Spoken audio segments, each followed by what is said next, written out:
Around 1,525 people have been killed in election-related violence across Nigeria in the last 5 election cycles, according to a report by the Tony Blair Institute.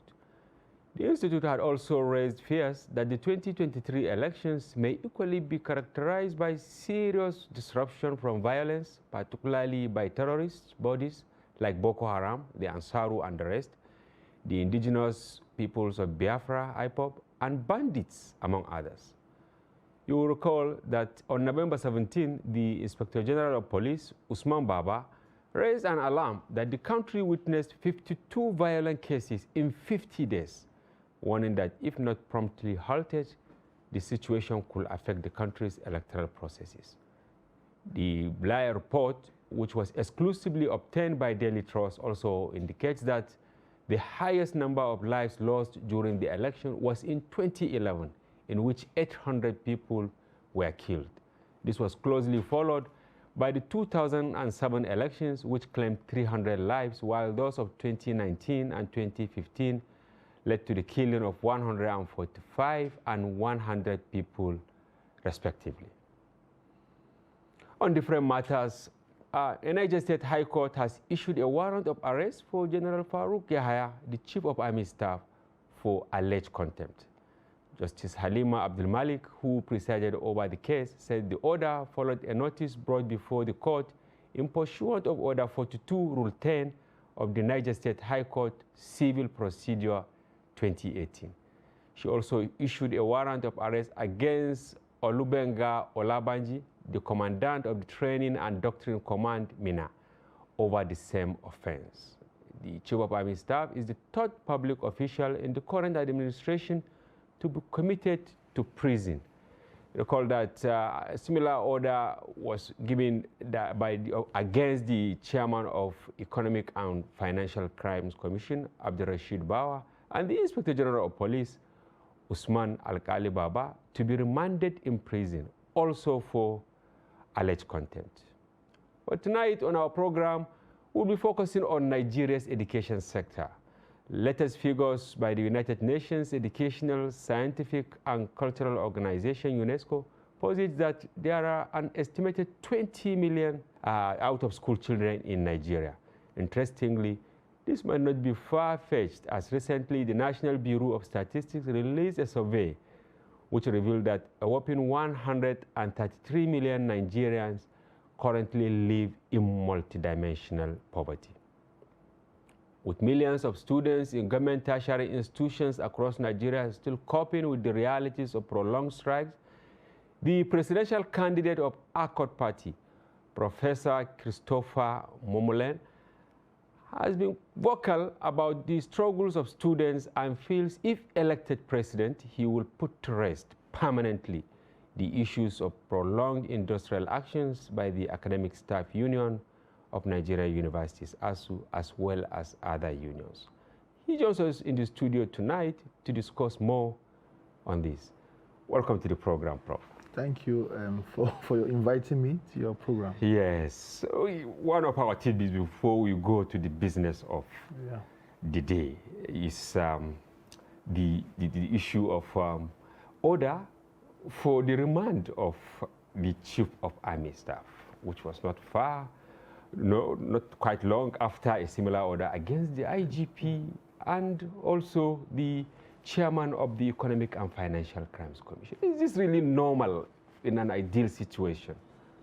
Yeah, it is. It is normal. You know, it goes to show that we should have judiciary independence, where things should be done as it should be done.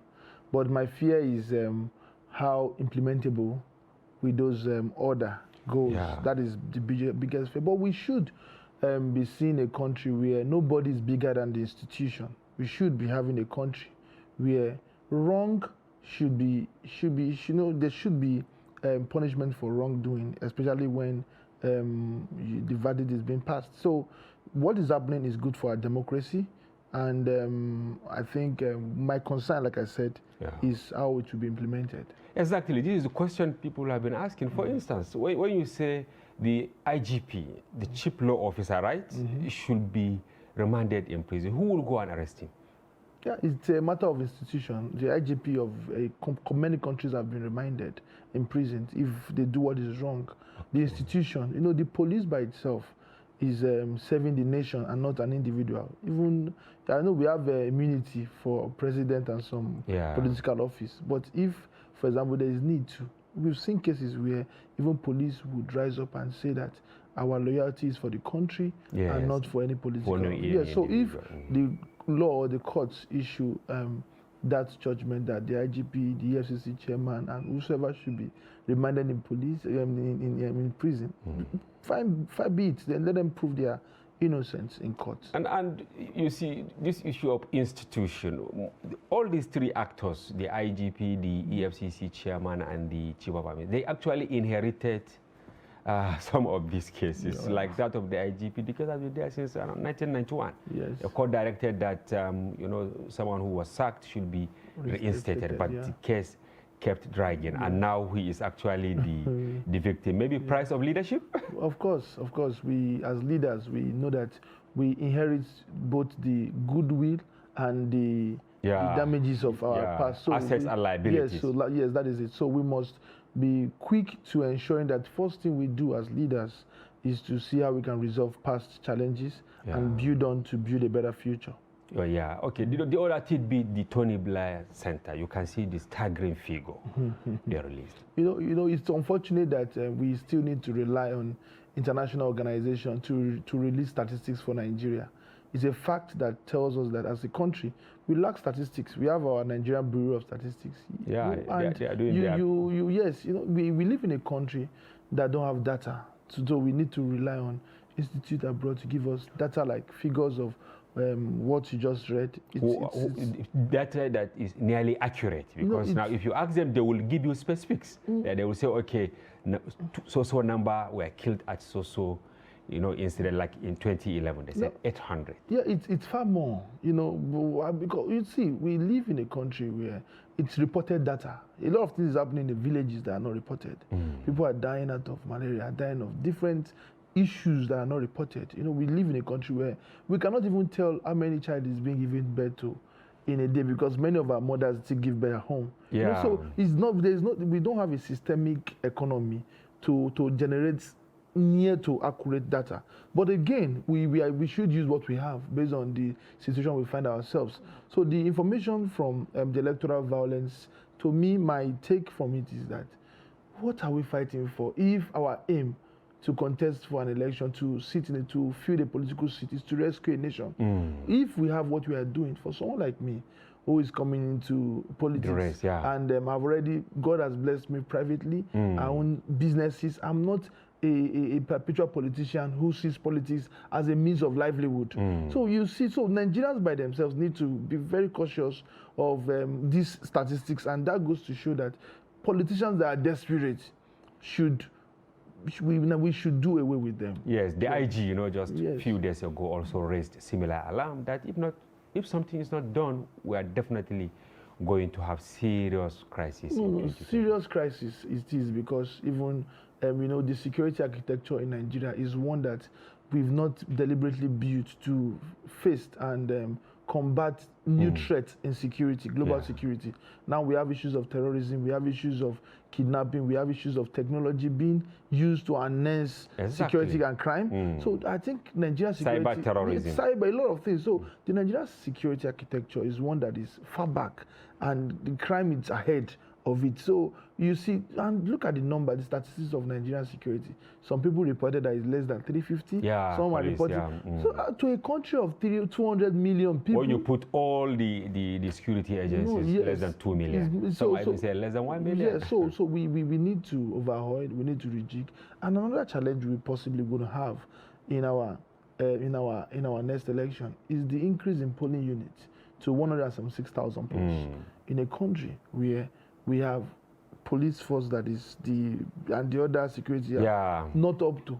By the time you even we have a regimented kind of election. So it means that there will be a lot of polling units that will not be manned by security personnel. And that must, recipe for chaos. So you see, so that is who gives the law and order, who creates that? It's the police, it's the civil defense, it's other parts. But they can't do this without the police, because every other security agency, when it comes to civil matters, lies under the police. So a lot of things need to be done when it comes to nipping security challenges and ensuring that we have a country that is peaceful. Finally, is it worth it? Aisha Buhari's fight with a student.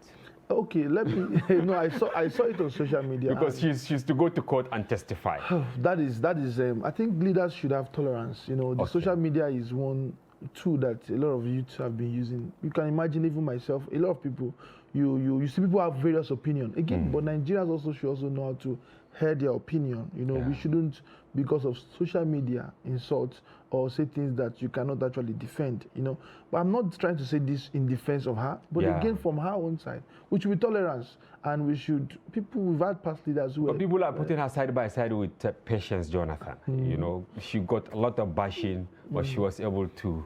People have different tolerance, but again, when you are in public office, I think you must build your tolerance level to a point that you are serving the people, and they are going to react anyhow. And if you blame Nigerians for what they do online, the mannerless way of so not all, very few, the way we attack political office holder, then we should blame ourselves. We should blame the politicians who have not created a proper digital education, because Nigerians also need to be educated on how to use social media. Yes, we should have a social media education for all Nigerians, so that you know how to communicate, you know how to talk. If the social media is a free space for communication, a super highway. But yet we should still see social media as a common way of life. You cannot talk to your parents anymore. We are Africans. And when you are trampling on people's rights, people should know this. We are Africans. We are trained to respect our elders. Even if my father is a thief, I can't tell him he's a thief. Exactly. That is how we are caught. But has this thing in any way affected her esteem in the eye of the public? Because, Aisha Buhari, she's the darling of Nigerians. The way she is checkmating people around the president and all that. You see people celebrating her. Has this thing in any way affected her, or it will just, fizzle out like other issues? Yes, it will fizzle out. But again, I think some people have the opinion that she overreacted. Some people would say that she's oppressive. I saw the lady yesterday, one of the family member that said DSS came in. A lot of issues here and there. And once issues go to the social media, bet me, you see political opponents start making cashing on. That is the major challenge. So you will not be surprised that most of the people promoting and who do not want the case to die down might just be those that want to score political score points. Thank you very much for your take on our tidbits. We will take a short break. When we return, the business of the day commences. Don't go away.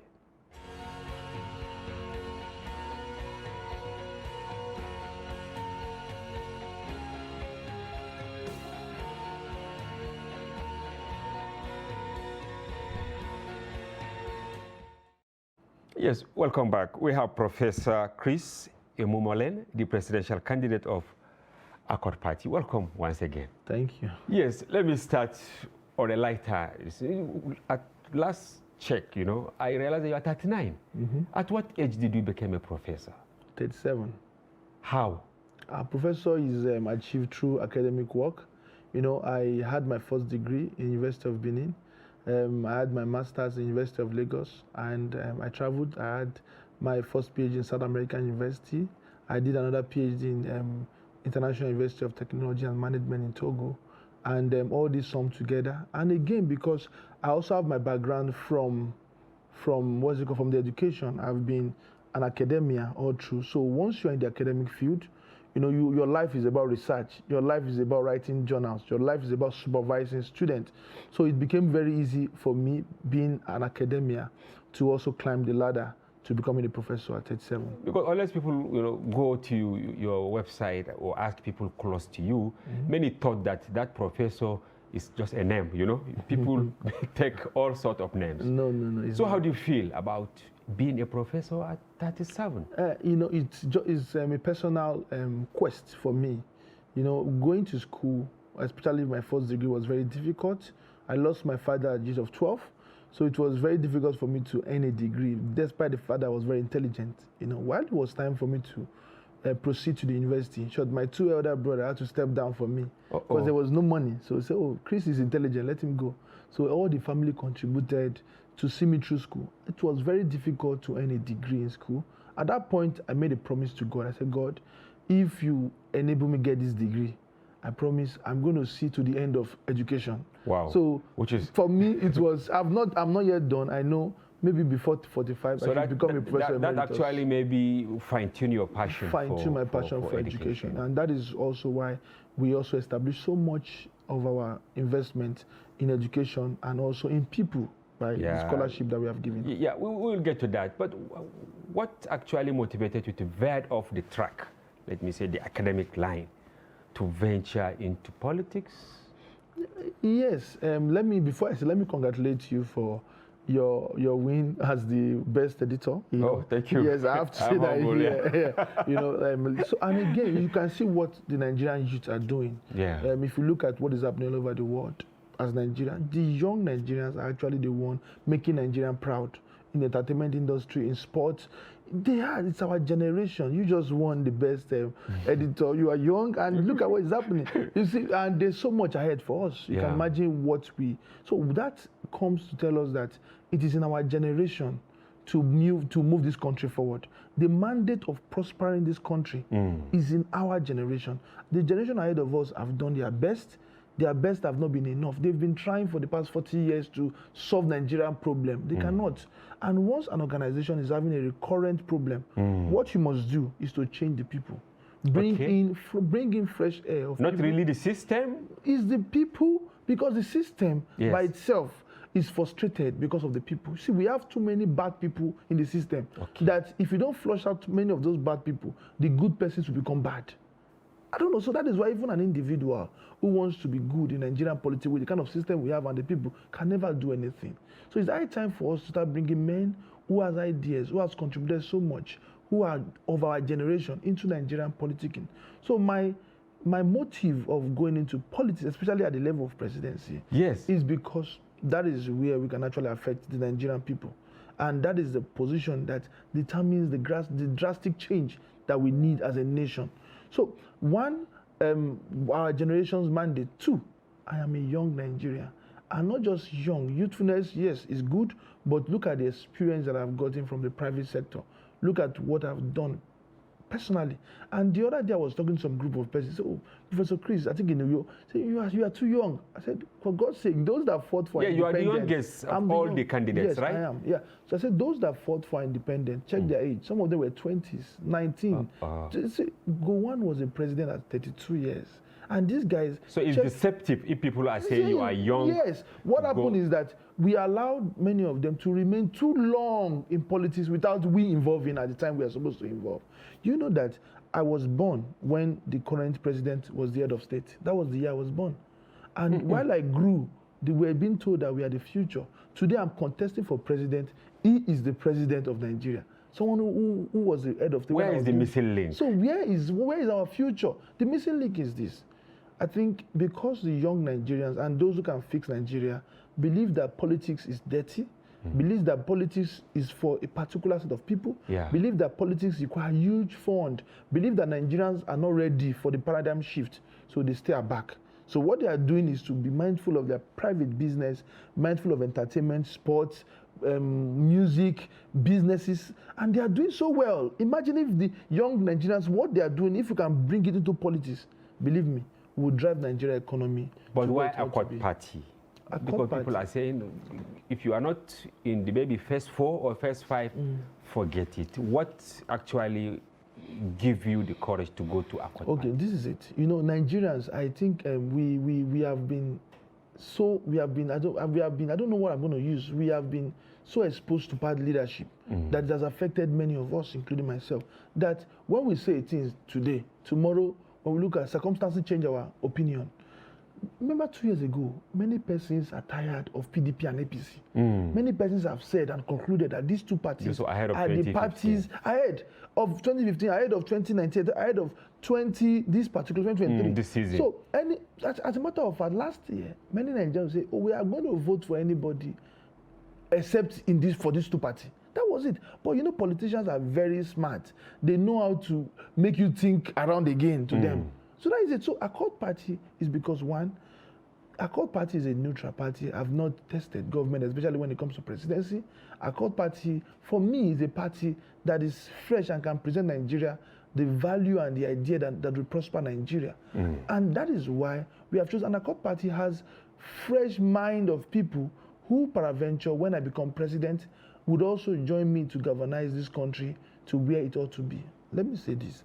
The problem with Nigeria is not man-made, is not divine problem, it's not caused by God. It's man-made problem caused by those who are leading us and those who have led us. Any leader that is affiliated to the set of those that have destroyed our nation can never fix our problem. That is a truth. That is one big truth that I'm telling you, if you don't realize it today, 50 years from now, it's still any person who is affiliated to the group of those that have, because but many of them are being celebrated as we speak. Celebrated. Yes, for you what? see them when they go for rallies. Look at the mammoth crowd. It's poverty. You see, you just saw the statistics you read that we have 133 million Nigeria not in poverty, live below poverty. That is, they're not even living in poverty. They are not living below. Is there something called below poverty? That is, they are living in something that is below poverty. Multidimensional, so in terms of education. So they don't have a choice. So those people chanting their support and chanting it because of self-interest. Some of them is 1,000 naira. They will get. Yes, they give it 1,000. You go to some place, 500 naira. How do we build a future by allowing Nigeria to mortgage their future? It's not the fault of the massive Nigeria, you see. They are poor. See, when a man is poor, he might not have the capacity to think right. So we must end this, and a generation must rise that will stand up to the face of the Goliath and finish it up. Finish it up is through election, through what's it called, coming out strong to ensure that you win the election. I know it's a very difficult task. But yes, and you can't win election overnight. You need the spread and all that. And when I checked, I realized that Accord Party only won federal constituency, Motion 1. This was in 2015. And by 2019, the seat was not even there. So you are not occupying any seat. So how are you going to make it if you don't have, you know, the tentacles across the country? But that is the solution to the Nigerian problem. To have someone who is unfamous, who is not in the system to win the election. Until then, we might not actually experience. But how are you going to do it, Prof? No, that is it. Through support groups, through what you have been doing. Maybe your focus is just on the Accord Party.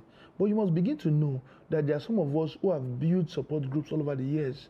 If you check through your social media, you will see what is called Unique Foundation. It's an NGO that I own. I'm the president. We have spread through that NGO tentacles all over Nigeria in preparation of what is about to happen. Yes, it's not political structure. It's not the only structure that can win elections. Do you want to be like Macron? No, we in can't. France, something. You know, when he ventured into the rest, nobody gave him chance. Nobody, but he proved himself. And everything seems impossible until it happens. Somebody must just get it done. I'm probably one of the youths that is very focused to making a difference in Nigerian politics. It will happen. Yes, it might look impossible, but we are taking our numbers, we are taking our statistics, and our number is looking very fine. We know the number of polling units. It's about votes. It's about getting the votes. So it's not about, yes, the noise, the political, the media is very key. Popularity is there. But let me also say this, because a lot of people have questioned that. You are not as popular as this. See, no, in politics, you don't gain popularity through social media. These four guys you just mentioned have been engaging. They've been in the political scene for many years. And you have to dislodge them. You get, yeah. Okay, we deliberately tailored our conversation with you to education, because wherever you go, you talk about education. I think the next one is security, which I will ask later. But how are you going to make a difference in education? Yeah, because you said when you win, you will stop ASU strike. Of course, permanently. How are you going to stop it? Let me ask you, because whenever I talk about education, I see many presidential candidates pick my idea and they start sharing it too, because none of them have the virtuoso I have when it comes to education. Which of the ideas have they actually? Many. I have been in the educational sector. I understand education, international. I'm the only black man that sits on ASIC. ASIC is the accreditation for international service and college in the UK. I have chaired many international boards for education all over the world. I'm doing a lot, not just in Nigeria, in Ghana, in Togo, in Sierra Leone, supporting nations. See, to stop the strike, which I see that is is very shameful. There is no part of the world today that you still hear that their tertiary education goes on strike. And this is it. Look at primary and secondary education in Nigeria. Have you heard strike? Even if there is strike, it is negligible because you have more of private sector engagement in those sectors. So you have about 70% private sector in our primary and secondary sector. You have more private schools, and Nigerians could afford private schools when it comes to private because government do not regulate school fees. So you see some schools charge 5,000. It depends on your pocket. So you can afford to take your child to a school of 10,000 naira or get a home lesson teacher. We must begin to look at that concept. The problem with the tertiary education in Nigeria is because there is over government involvement. Okay. See, most of the students in tertiary students, we have about 90% of Nigerian students in tertiary university in government-owned university, and 10% less than in private. So what we must do is, it's not about establishing more government-owned university, but allow more private involvement in tertiary, similar to what we have in secondary and primary. You might question, oh, quality will drop. Then what is the quality we have in government school? Have you been to government universities? Have you seen what they don't have? Anything. So when we create a standard, we drop some of the criteria for establishing university. For example, one of them is owning 100 hectares of land. Nigeria is the only funny country that owns such funny guideline that you cannot set up a university unless you have 100 hectares of land. No, university. It's not about land. It's about curriculum, quality of lecturers. It's about what you want to teach your people.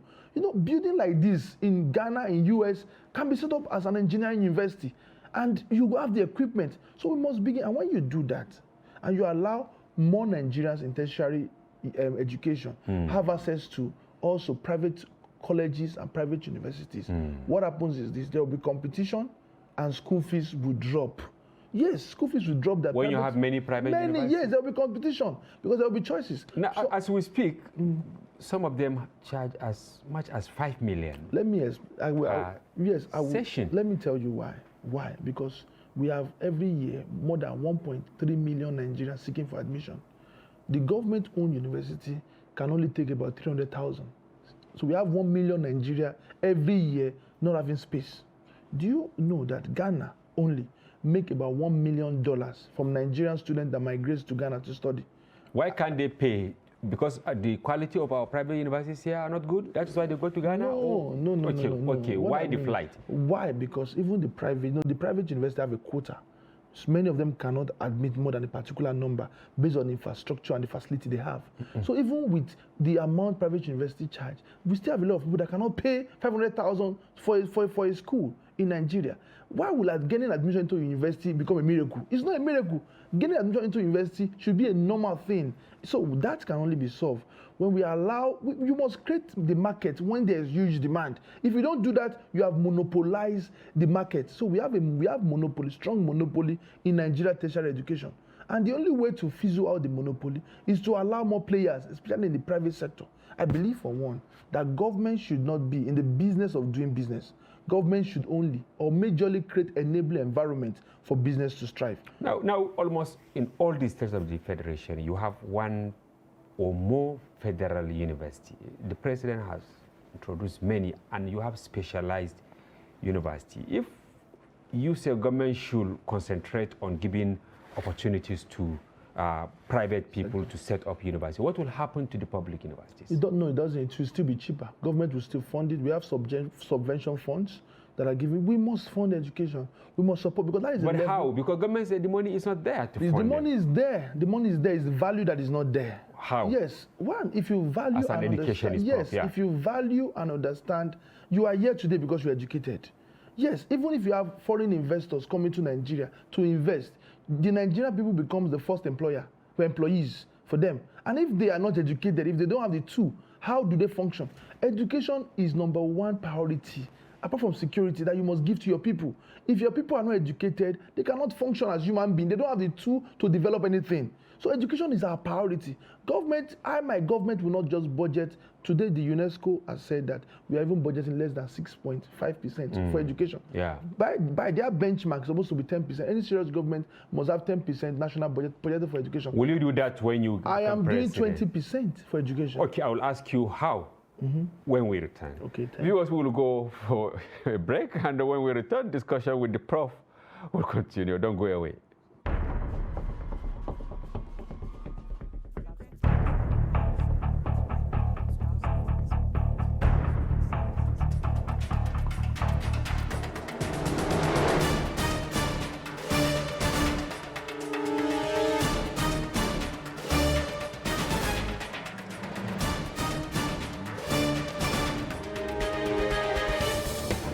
That's great.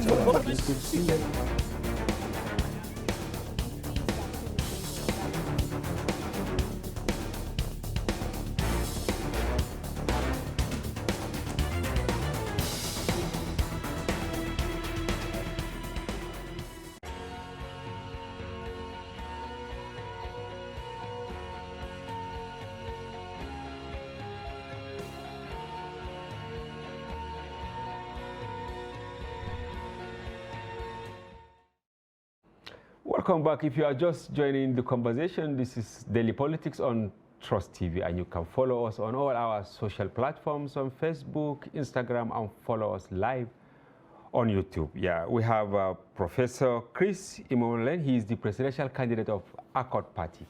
Welcome back. Yes, you said you will dedicate 20%. Yeah. Where will you get the money? We have the money. We have the money. Number one, we need a leader who would make Nigeria a wealth creation country. That is what we are coming in, because you talk about education, so I need to focus on this topic. But also part of my background is generating wealth. And that is one of the things we are going to be doing. And also designing a system to curb the losses that we have in our economy.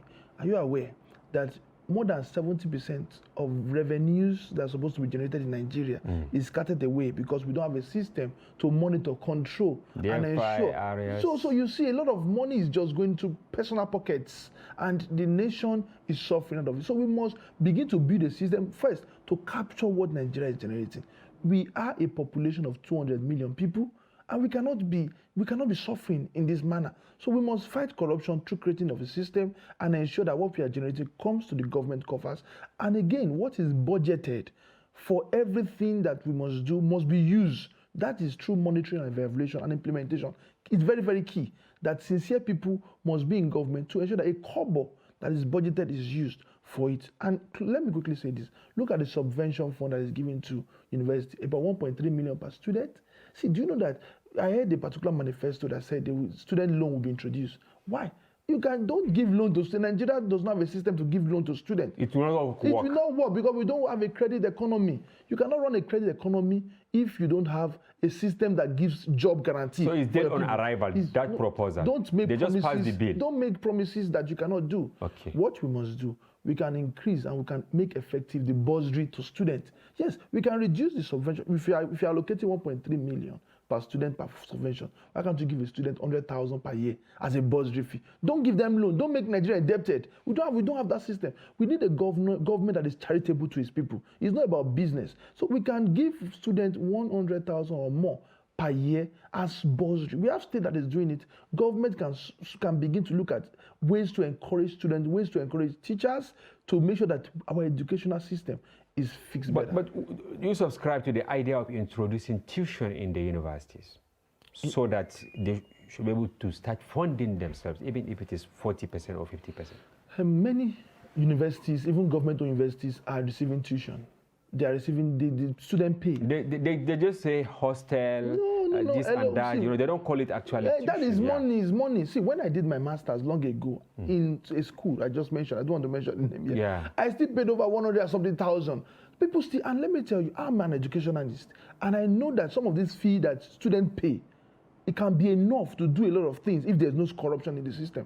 I'm telling you, what is it? I'm telling you the truth. Some of these fees, we have some state schools now that pay over 100,000, some 70,000, some 50,000. Though they don't call it tuition name. Yeah. Multiply by the number of students. Some schools are 40,000. So there is corruption, if I There understand. is huge corruption in every facet of the economy. There are some who believe that many of the students you see in public universities, they actually attended private nursery, primary and secondary school, and their parents pay through their nurses to actually acquire quality foundation education. And therefore, people are saying if parents can pay up to 500,000, 300,000 for their children to attend nursery, primary school, they should pay that for the universities. I don't think that assertion is correct. Okay. Yeah, because how many persons, even in private primary and secondary school, would take their children to 500,000 schools?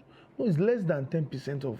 I don't think the statistics will be very poor. So we cannot just assume that those in. I went to University of Benin, and I know a lot of my friends who we also they are in government school. We can go to schools and take those statistics.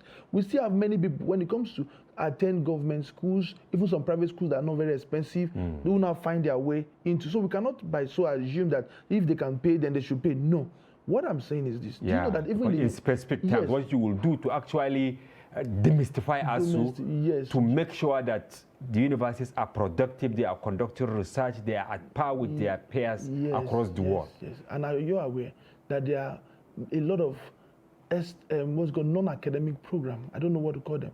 There are many universities that venture into through their consults. Okay. You talk about the degree program, the sandwich program. Some of these things are making huge.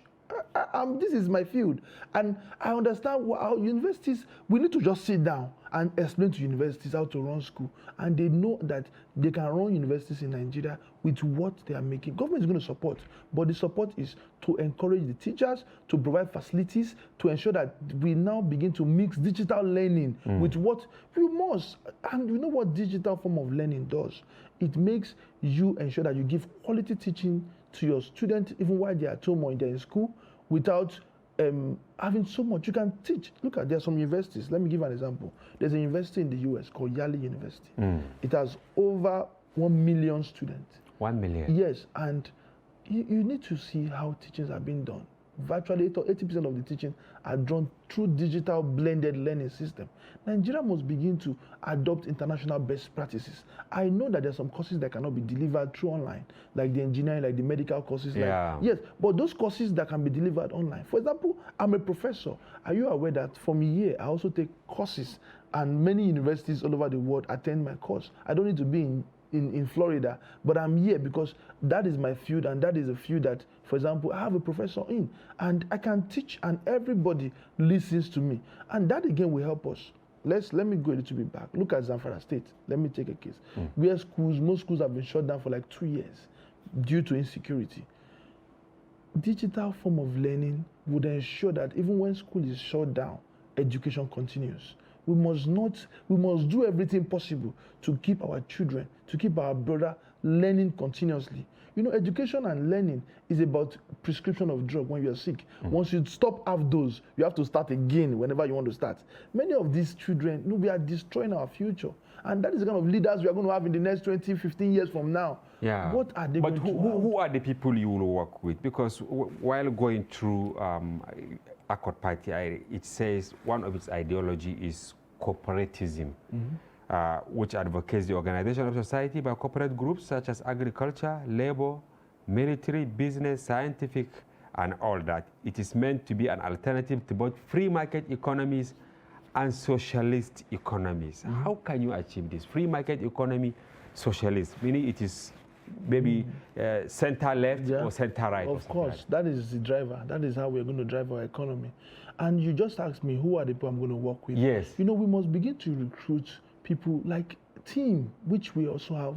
And by the time we get into power, people that are working with us, they are selected systematically. Those that have what it takes to fix the Nigerian economy.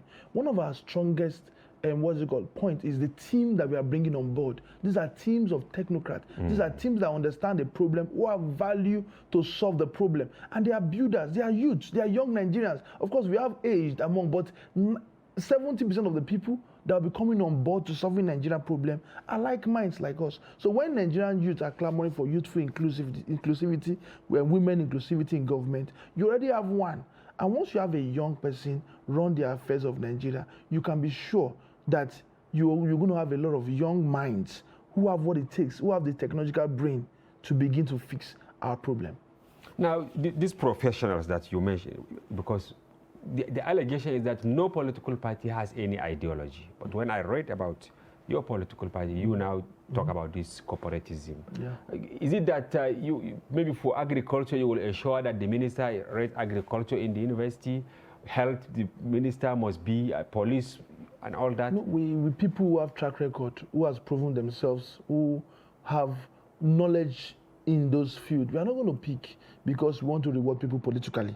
No, because there are some few that you must just pick the best. Yeah. This is about our country, this is about our generation. So that is the problem we have in Nigeria. See, let me say, there are some parties like these other parties you talked about. People are already fighting for position and they don't even know. It's not about position. Let us get there. Let us fix the problem of our nation. It's very critical for us. If we fail in our generation, what face would I have to face Nigeria? But do you have the wherewithal? Because this takes me to the other issue which you raised in your party, you know, this issue of popularism, which refers to a range of political stands that emphasize the idea of the people and often juxtapose this group against the elite. Because at the beginning of the conversation, you also chastised the elite. You said they are the cause of our problems. And we have this ideologue oligarchy of sorts in Nigeria, where you see leaders, somebody who has served as president, he wants his son to also be president. A senator wants to be there for 50 years, and if he gets out, it is his son. If maybe a commissioner dies, you know, the governor replaces him with his son and all that. How are you going to penetrate this strong cycle to win the election? Because you're talking about people, you're not talking about cooperating with the people who control the power. No. That is why if you look at, you've not seen me and our party drop any account to say we need donation. You've not seen me or our party say we are going to make, we are meeting the political stronghold of Nigeria to support us to win the election. Because we understand that the majority of them are the cause of the problem. We don't want to sign a contract to get into there. See, if I'm not going to work, I'd rather not become the president of Nigeria.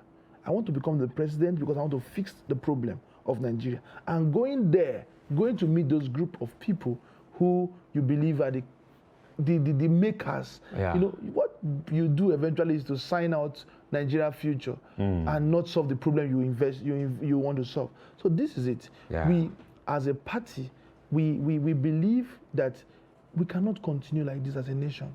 The system has not improved us. The system has not made Nigeria a better nation. And we are beginning to get to a stage where those who are tired of status quo, those who are tired of the Nigerian system are now becoming more than those who don't care.